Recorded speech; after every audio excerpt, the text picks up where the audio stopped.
I got hit by a car injuring my head. The doctor said I might suffer from amnesia. Jokingly I asked the girl who was by my bedside who she was. She paused and said we were just ordinary friends. Chapter 1. I stared at Gabriella who sat beside my bed and uttered the words ordinary friends with a cold distant expression as if she wasn't joking. The words gotcha got stuck in my throat and I could only look at her in silence. I thought that if the doctor hadn't called her she probably wouldn't have shown up at the hospital. But I didn't question her. Instead I hesitated for a moment before forcing a nonchalant smile. Is that so? That's really kind of you. She responded with a cold ame as if I was wasting her time. She looked down, turned on her phone, glanced at the screen and said, now that you're awake I'll head out. I've got work to do. Before I could react she stood up ready to leave. As she reached the door and pulled it open, perhaps driven by a sliver of conscience, she turned around and advised me rest well. The smile on my face faded as soon as she closed the door behind her, leaving me expressionless. No one knew Gabriella and I were in a relationship. We were college sweethearts and after graduation we moved to the South together, joining the top marketing firm in South City. We were young then, but we knew office romances were frowned upon, so we tacitly agreed not to mention our relationship to anyone. 4 years later we both got promoted to business managers, each leading separate teams in direct competition. At that point there was even more reason to keep our relationship hidden, so we've been keeping it a secret ever since. I had hesitated and asked her if we should make our relationship public, considering there wasn't a specific company rule against it, but she always brushed it off absent-mindedly. I wasn't even sure if we were still a couple. But today I got my answer. The doctor told Gabriella I might have temporary memory loss but assured her I'd recover soon. Even in such a confusing situation she still said we were just ordinary friends. She probably wasn't afraid of being questioned when I remember. She didn't even care if I was truly amnesiac or just joking. She probably wanted to break up a long time ago. After all, if we didn't break up, how could she openly pursue Diego? Chapter 2. A man's intuition is often sharper than radar. In fact, the feelings between Gabriella and me had already cooled off long before. We've been together for too long, from our sophomore year in college until now, 7 years in total. We know each other as well as the lines on our palms, so any change in her behavior couldn't escape my notice. The signs probably started when a new intern joined her department. He was tall and handsome, named Diego. His last name is Lee, and the HR who manages employee records once gossiped to me that under the father's name section of his application he had written Pablo Lee, the owner of our company. A wealthy second-generation heir working in his own family's business. At first Gabriella explained her extra care towards Diego like this: it wouldn't be wise to offend him and he's just a childish guy, not my type at all. You're overthinking it. He silently accepted her explanation. Later I wasn't sure if she didn't take me seriously or just didn't bother hiding anything from me. Within 2 weeks of Diego's joining I logged into her long-unused music account intending to find some background music. I discovered that she and Diego were following each other, something I found strange since she hadn't listened to music in years due to her busy schedule. This account was one we used in college when we used to listen to music together, amassing 896 hours of shared listening time. She had even created a playlist named after me filled with love songs that reminded her of me, songs by my favorite artists, songs I'd shared on social media, and songs she listened to during our long-distance relationship over winter and summer breaks. When I checked I found she had deleted that playlist. In its place her recent listening history was filled with Korean pop songs, something she wouldn't typically be interested in but that Diego frequently listened to. We work in marketing, so I convinced myself she was just trying to keep up with current trends among young people. Maybe I was just overthinking things. So I quietly logged out of her account without saying a word. I'm not one to make a fuss without concrete evidence. After all, the person who remains at the table until the end is always the one with the fewest words and the calmest expression. Of course her coincidences with Diego didn't end there. In early February she led her project team on a new assignment. At that time I was leading my team on a different project in another city, and I occasionally heard that her project involved dealing with a very difficult British client. After a long day of work with no time to eat I called her to ask about the project's progress. She didn't answer, probably busy, so I sent her a text. She never replied. Later I saw a group photo she posted on social media with Diego standing beside her, flashing a bright smile and giving a peace sign. It seemed the project was going smoothly. Her caption read, "Know yourself, know your enemy." Diego posted a similar picture with the caption, "Victory in every battle." He clicked on their profiles and noticed they had even changed their status messages to these phrases, as if they were sharing a secret code and understanding that only they had within the project. Since she hadn't returned my call or text yet, commented on Diego's post with, "It quickly take care of your stomach." I rubbed my own growling, slightly aching stomach and turned off my phone. This was the second time I chose to tolerate her behavior. Chapter 3. He was discharged 3 days later after the doctor confirmed I was fine. That day I didn't receive a single message from Gabriela. However, she did send a bouquet of flowers. Holding the cappuccino-colored flowers, I decided to give Gabriela one more chance. He sat in the hospital corridor and called her. It took a long time for her to answer. He gently asked Gabriela, "I'm being discharged today. Do you have time to pick me up?" We tacitly avoided mentioning Amnesia and ordinary friends as if those words had never been spoken. She didn't respond immediately. After a moment she said, "I'm sorry, Daniel. I'm really busy and can't get away. Sold I call a car for you?" "What are you busy with?" I asked calmly. She paused, probably surprised. He was usually considerate, rarely pressing her so sharply for answers. He knew our first project had just wrapped up and this was the quietest time for both of us. Yet she claimed to be busy. She didn't reply. He sighed and hung up the phone. A woman's love, or lack of it, is often painfully obvious. I remember when we had just graduated and started working. One night I suddenly had a severe bout of gastroenteritis at 3 de la mañana. Before losing consciousness I managed to call her. When I woke up I found her sitting by my bed, her eyes red. One foot was in a slipper, the other in a sneaker, both left-footed. I couldn't help but smile weakly. She looked at me, still shaken, her eyes welling up again. "You're still smiling? When I saw you collapsed at the door I nearly had a heart attack. In times like this you should call 911 first. What if I hadn't answered? It's so dangerous." He smiled at her, feeling both dependent and trusting, "But in my heart you're the safest person. See, there was a time when she genuinely cared about me. There was a time when we loved each other deeply and sincerely. Even though those days are almost unrecognizable now, recalling those distant memories still brings a faint self-mocking smile to my lips." He shook my head and tossed the cappuccino-colored bouquet into the nearby trash bin. "Don't like the flowers?" someone asked from behind. He turned around to see him and I didn't recognize, pointing at the flowers in the trash, apologizing, "I'm sorry, the driver accidentally hit you yesterday. He brought you to the hospital and after contacting your emergency contact I had to leave due to other commitments. These are a discharge gift and I've already covered your hospital bills." He apologized for the inconvenience. "If there's anything else you need, please let me know." He laughed to myself, realizing that even the flowers were from a stranger. He looked up and apologized politely, "I'm sorry, I thought they were from someone else." Inwardly he sighed. I've always been a reasonable and well-mannered person, but being well-mannered doesn't mean I'm weak or easy to take advantage of. It's clear that Gabriela and I are truly over. Chapter 4. When I returned home from the hospital, Gabriela was already there. When I opened the door and walked in, she was sitting on the sofa. The TV was on, playing a variety show she wasn't interested in, and she was holding her phone, smiling faintly as she chatted with someone. The soft glow from the phone screen cast a gentle light on her face. I couldn't remember the last time I'd seen that kind of soft smile on her face. I paused at the door and she was so engrossed that she didn't hear me come in until I softly called her name, "Gabriela." She quickly wiped the smile off her face and looked up at me, startled. My eyes fell on her hands. She instinctively locked the phone screen and placed it face down on the sofa, looking at me with a mix of surprise and confusion. "You're discharged?" I finally allowed myself to smile, at her and at myself.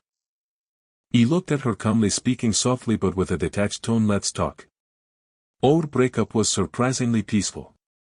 We're both very composed people and the entire process didn't take long. We're mature adults who value appearances and everything was laid out clearly. There really wasn't much to discuss, we both understood without needing to say it. After I said let's break up, she didn't ask why. She just stayed silent. I think she felt a sense of relief at that moment. After a while she finally said I'm sorry.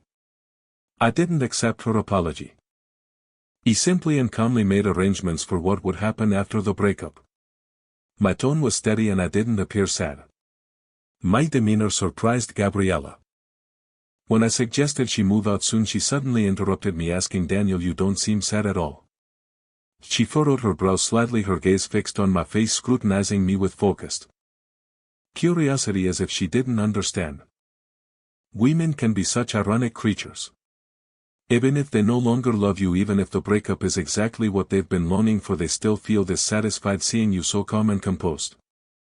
Maybe in her mind I should be crying and begging her to stay so she could feel a small sense of satisfaction amid her annoyance. I looked up at her, my expression neutral. I didn't tell her I had already been through my sadness. When she didn't reply to my messages but commented on Diego's latest post.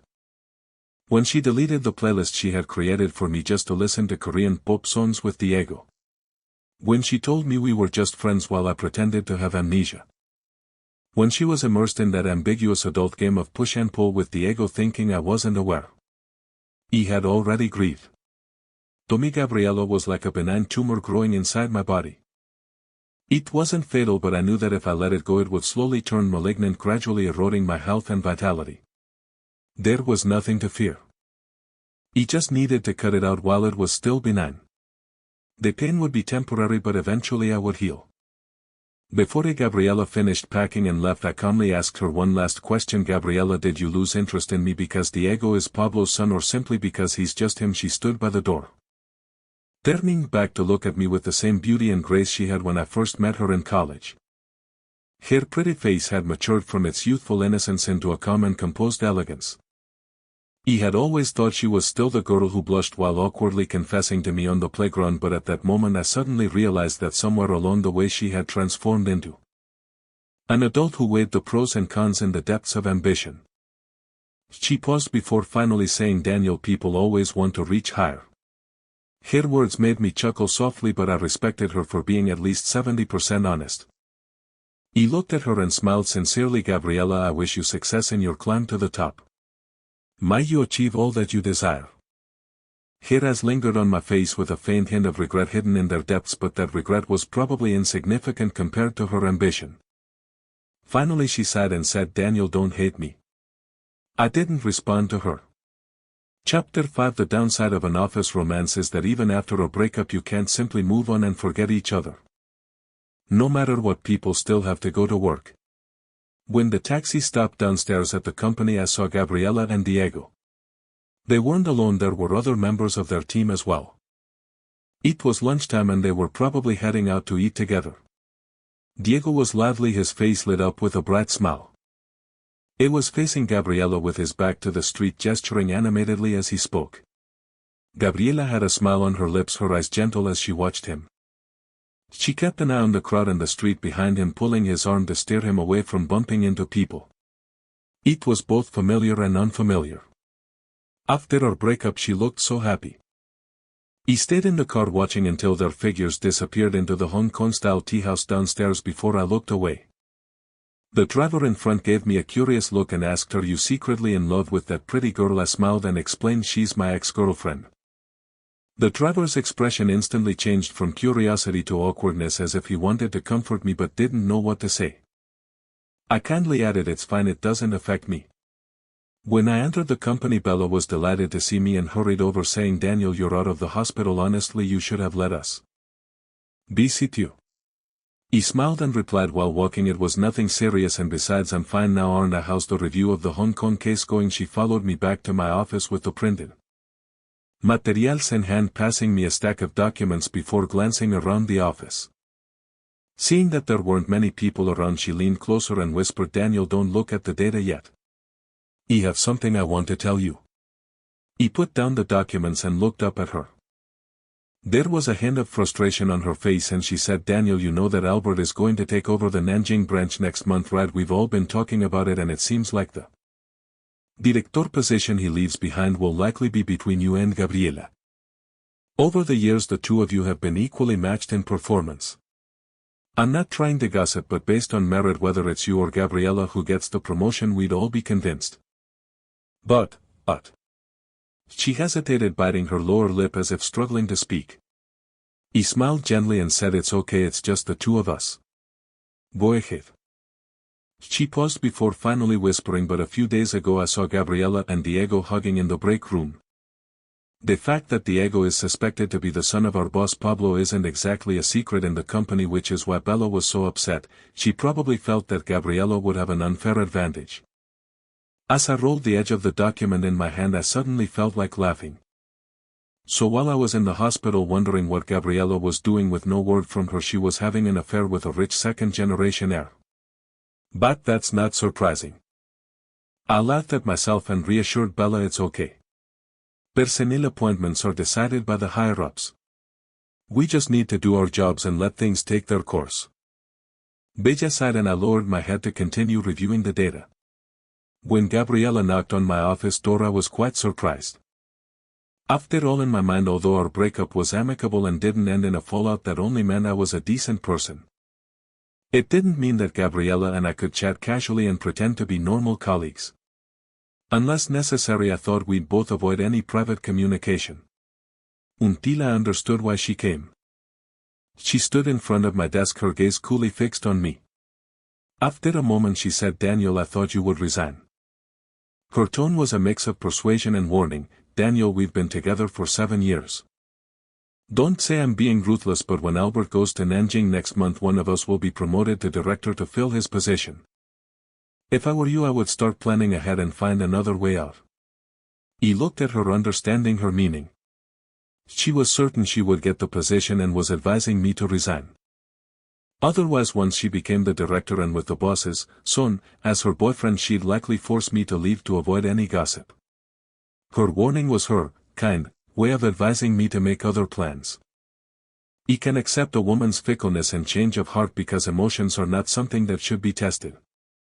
But I didn't expect that she would lose even the last shred of humanity. He looked at her as if she were a stranger and said the first curse word that came to mind, "Gabriela, you're a piece of trash." She silently accepted it. Chapter 6. My first direct encounter with Diego happened a week after my conversation with Gabriela. After our breakup, Gabriela, who had previously refused to go public about our relationship under the pretext of office romances are not a good idea, was now flaunting her relationship with Diego. I saw their lovey-dovey posts on social media.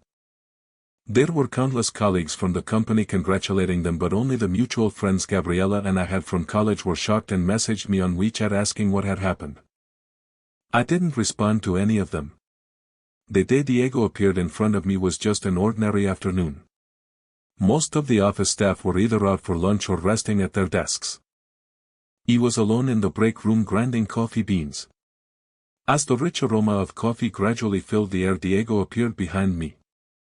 He stepped aside to make way for him, but he didn't walk past. Instead, he stood in front of me, his gaze lingering on me with a somewhat meaningful expression before abruptly saying, "I know you and Gabby used to be together." Gabby, how sweetly he called her. He had a baby face and was shorter than me. He looked down at him, calmly raising an eyebrow in slight confusion. He looked up at me, his eyes slowly scanning my face, and when he didn't get the reaction he was hoping for, there was a hint of disappointment in his expression. After a pause he continued, "I saw that playlist she named after you. You two weren't very good at keeping your relationship a secret." He remained silent, patiently waiting for him to finish. It went on, My father really likes Gabriela, you know. Gabriela is strong and independent, mature and driven.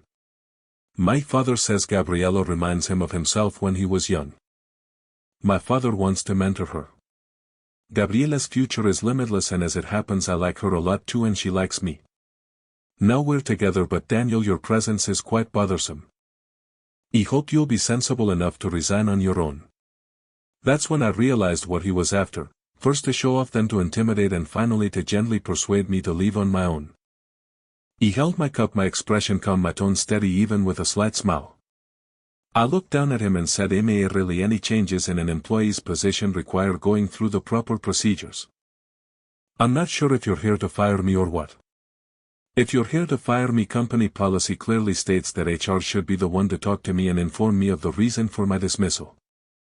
His face turned pale, perhaps not expecting me to be so unyielding. Before I turned to leave, I added, "Oh, and for any personnel changes involving employees at the manager level or above, they need to be personally approved and reported by the chairman." In other words, the only person in the entire company who can fire me is the chairman. Really, you're just an intern in Gabriella's department, you're overstepping your bounds. With that, I didn't bother to look at his reaction and left with my cup. Not long after my conversation with Diego, the announcement of Albert's transfer to Nanjing was made. Before her departure, the chairman organized a farewell banquet for her, attended by all the management-level staff of the company. Everyone knew that in addition to bidding farewell to Albert, changes in the core personnel of the headquarters would soon follow. When the HR manager placed the invitation on my desk, only Bella looked pale. She was someone I had personally mentored.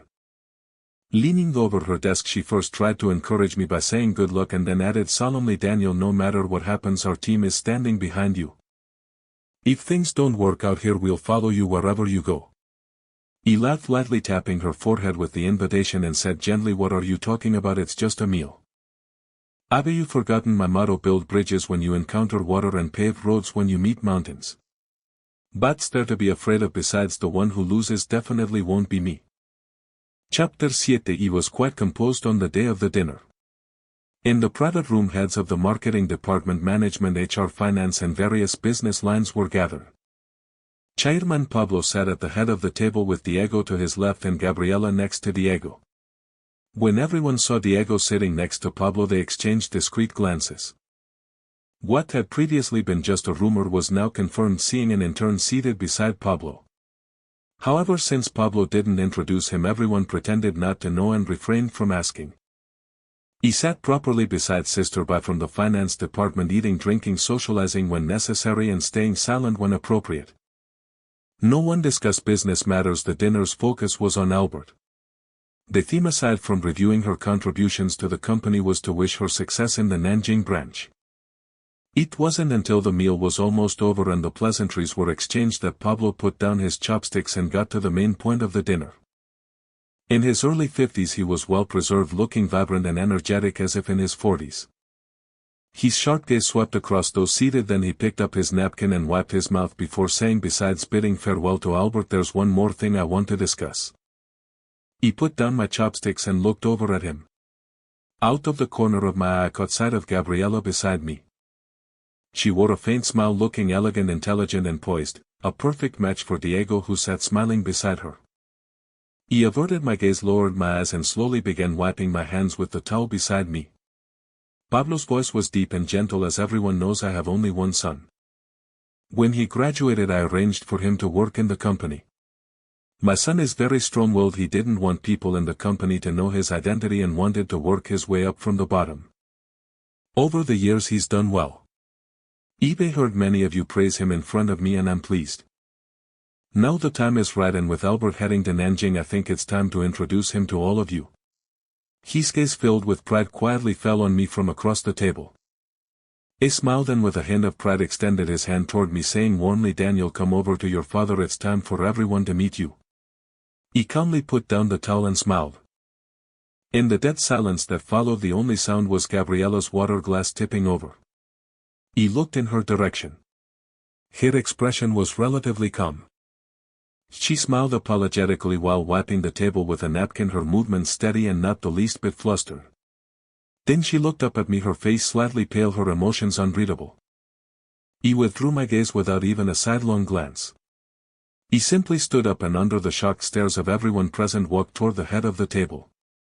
Placing my hand on the back of Diego's chair, I politely and softly said, "Really, could you please move?" I heard someone in the room gasp audibly. Once the dinner had achieved its purpose, it quickly concluded. He could only imagine the storm this evening's events would cause within the company. What intrigued me more was Gabriela. She had once told me, "Daniel, people always strive for higher ground." He wondered if now she was on her way to that higher ground. I didn't glance at her. I didn't even bother to give her a look.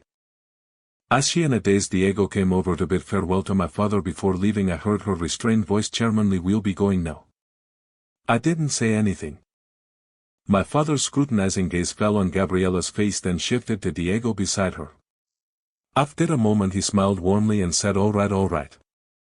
After everyone had left the room his smile slowly faded.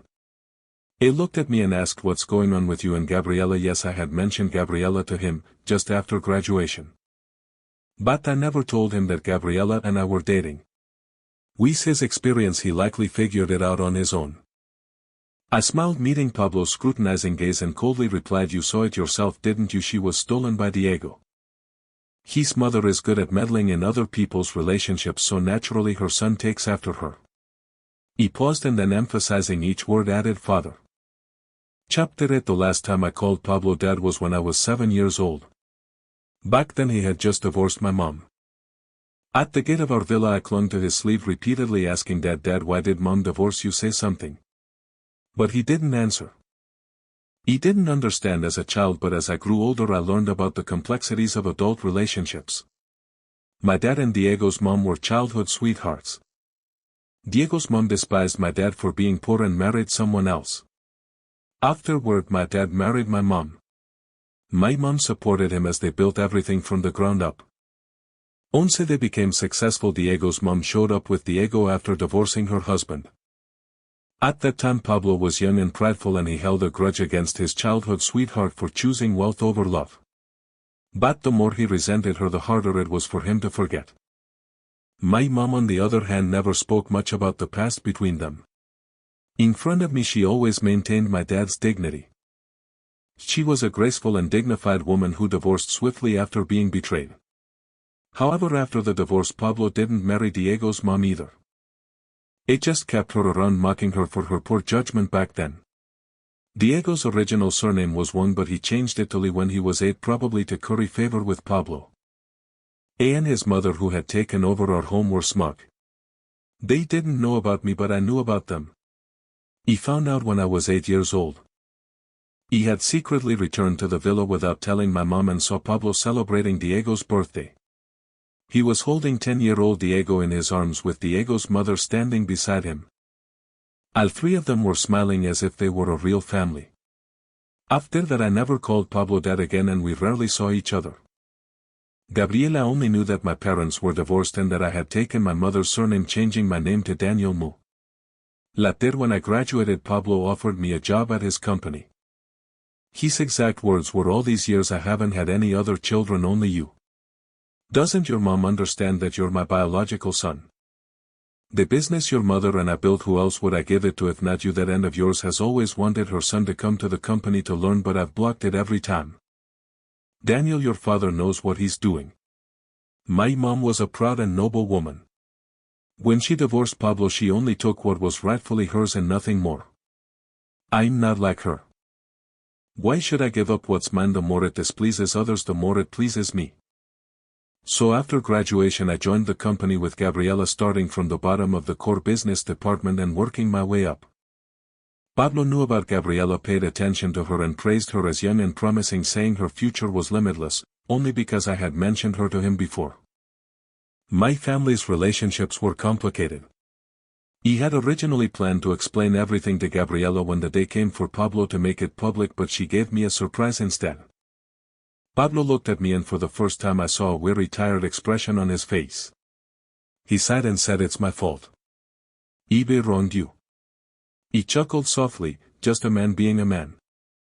He suddenly remembered what Diego had said to me in the break room when he tried to intimidate me. He said Pablo thought Gabriela was a lot like him when he was young. He guessed they are quite alike, in their ruthlessness and their tendency to burn bridges after crossing them. Oh, and they both lack good judgment.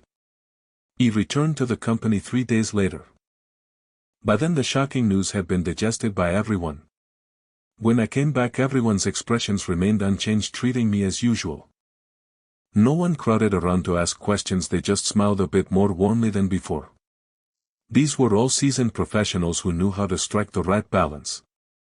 This allowed me to breathe a sigh of relief, and my demeanor remained as usual. Only Bella was upset with me, complaining about how she had worried for so long only to find out I had been playing dumb all along. He finally appeased her with a seafood dinner. As she picked at a lobster claw she asked, "You're the real rich young master, so what is Diego?" I didn't hide anything from her and briefly explained the situation. She looked shocked. "Oh my God, I can't believe there are people so shameless in this world pretending to be the boss's son to fool everyone. That's disgusting. Daniel, while you were away a lot of people were gossiping with me. Can I tell them about this? I really can't stand Diego's arrogant attitude. If it were true, fine, but it turns out he's just a fraud. I don't know what he's so smug about." He peeled a piece of lobster meat and with a smile casually said, "It's not really a secret. If someone asks, go ahead and tell them." I didn't underestimate Bella's influence. By the end of the afternoon the whole company knew the truth about Diego. Chapter 9. When I went to the finance department to get the project budget approved, I saw Diego standing in front of Sister By's desk. Sister By frowned, pointing at the expense reimbursement form, and asked Diego, "Why are you charging the company for a bag you bought? This reimbursement won't be approved. I suggest you review the other reimbursement items more carefully. Don't try to charge personal items to the company account." His expression turned somewhat unpleasant at her words and he grabbed the reimbursement form from the desk. Before leaving he shot me a nasty glare as if I had put her up to it. I didn't say anything. Since Pablo revealed my identity I started getting involved in all the company's departments. This way I could gain a clearer understanding of the company's overall development. Of course Gabriela didn't get promoted to director, and for now Albert is still remotely overseeing things from Nanjing. After I moved up my managerial position became vacant. Bella still needed more experience and maturity, so we brought in a business manager from another large company to replace me. Once the personnel changes were confirmed, many colleagues sent me congratulatory messages via WeChat or text. Only 2 people were exceptions. Whether out of guilt or something else, Gabriela and Diego had been avoiding me since I returned to the company. But there was really no need. My time and energy were limited, and with all the company matters I had to get a handle on, I didn't have the time to pay attention to them. Besides, bridges are bridges and roads are roads, we were never on the same path. But they probably didn't see it that way. Diego was the first to confront me again in the empty break room with the same coffee beans.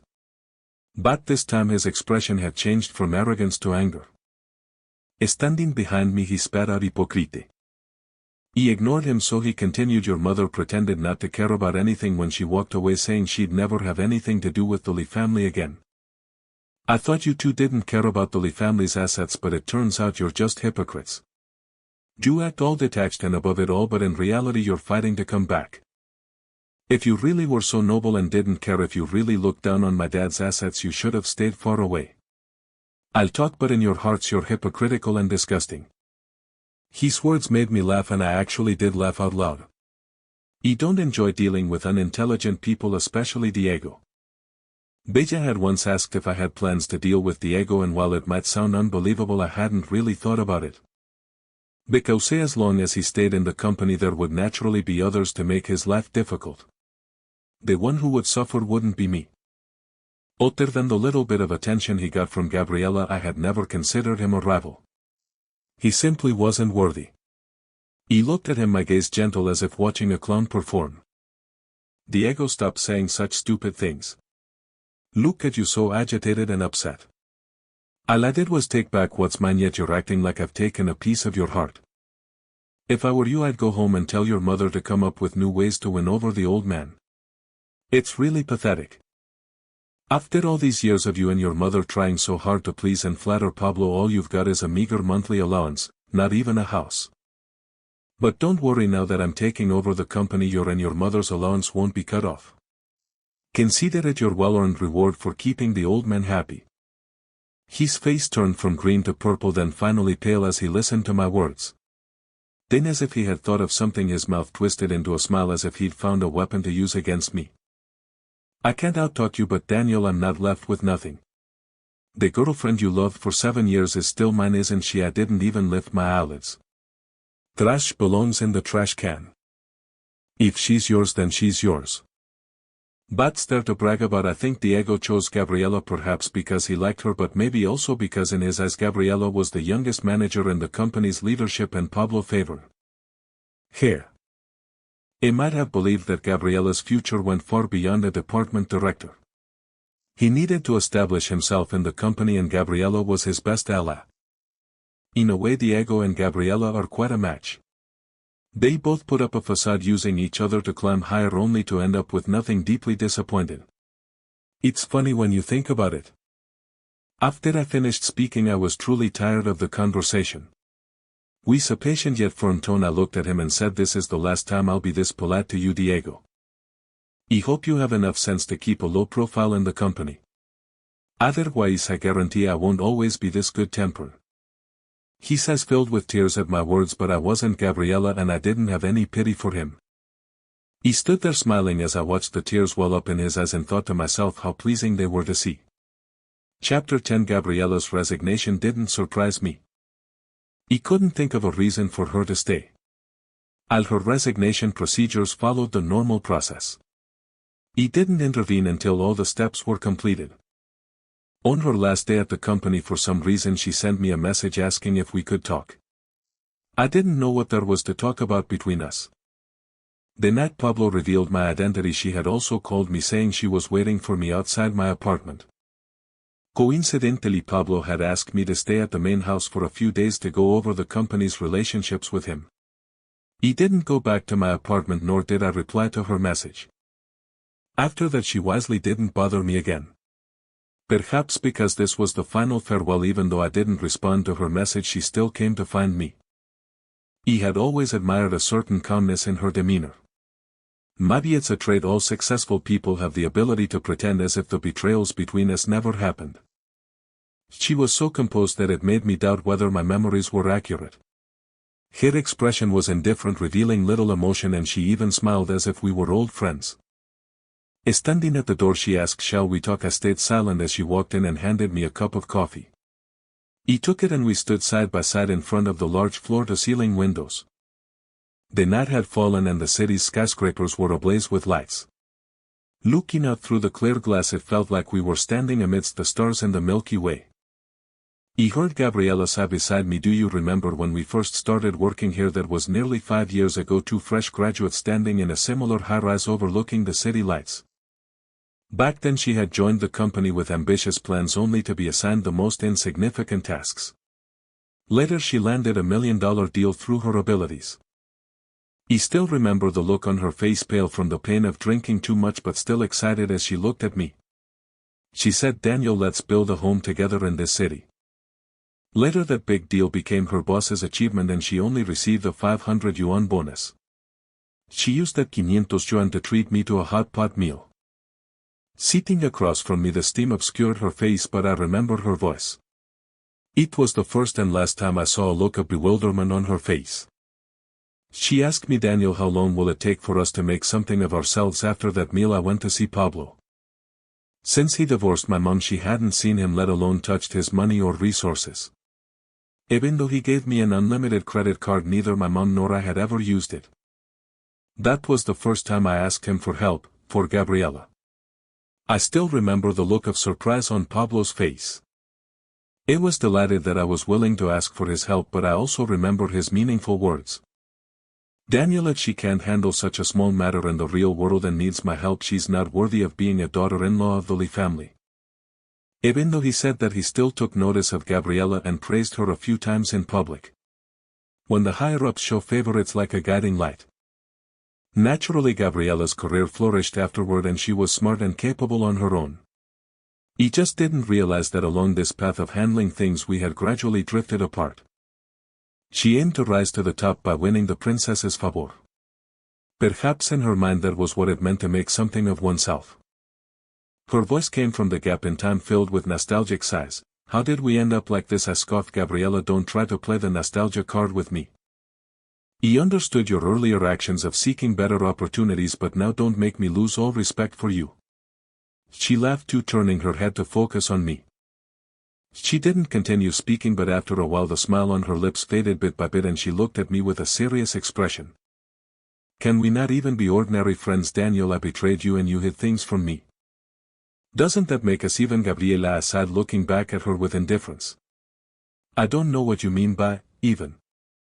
When you say even, Are you basing it on the fact that I'm Pablo's son? Did you really never think about it? If I weren't Pablo's son, what would my situation be now? I watched you and the chairman's son carry on your affair, flaunting your love, while I, under your influence and pressure, had no choice but to resign. According to the non-compete agreement, I wouldn't even be able to work in the same industry. All the years I spent accumulating experience, all my hard work, all my struggles would have become nothing more than stepping stones for you and Diego to walk on. When I was wandering the streets, lost and broken, I imagine you and Diego were enjoying the best life had to offer in some high-rise downtown, right, Gabriela? Now you're telling me we're even. Do you really think there's a way for us to be even? Finally I looked at her pale, dazed face and smiled, slightly distant and indifferent. I politely said, Gabriela, there's no even. You owe me and you'll owe me for the rest of your life. I'm not planning to be magnanimous and forgive you. Ashes to ashes, dust to dust. If we meet again, we'll just be strangers. After that I didn't waste any more time talking to her. He glanced at my watch and politely said, it's time for you to go. Gabriela's departing figure was unsteady. Over the years I had rarely seen her looking so defeated. But this was the path she chose. Chapter 11. Later, at an industry summit, I ran into Gabriela once or twice. By then I had already taken over Pablo's position and was treated like a star wherever I went. She stood on the outskirts of the crowd, starting over from a new company at a new beginning, slowly climbing up again. She didn't even have the qualifications to speak to me. Later, during a meal with Pablo, he casually mentioned Diego's relationship, saying he had been swindled out of money and affection, calling him brainless. I don't know when Gabriela and Diego broke up, but it's no surprise that two people who came together out of interest eventually parted ways for the same reason. He held my teacup, gazing at the garden in full bloom. Spring had deepened in April.